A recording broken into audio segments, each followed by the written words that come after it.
প্রথমে ছাত্ররা, তারপর তাদের পাশে দাঁড়িয়ে আন্দোলনে নেমেছিল সাধারণ মানুষ, আর এবার সে একই আন্দোলনে পাশে দাঁড়িয়ে প্রধানমন্ত্রীর বাসভবনের সামনে বসে পড়লেন ভারতের বিরোধী দলের নেতা রাহুল গান্ধী।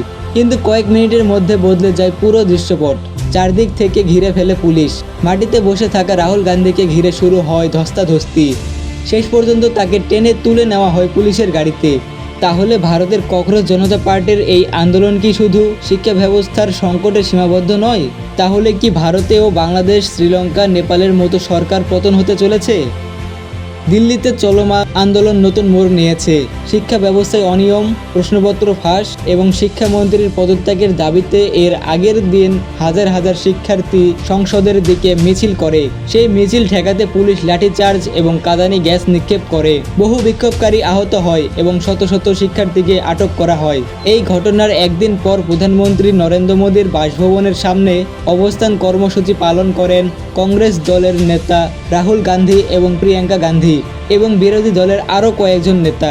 এখানেই পুলিশের সঙ্গে উত্তেজনাকর পরিস্থিতি তৈরি হয়।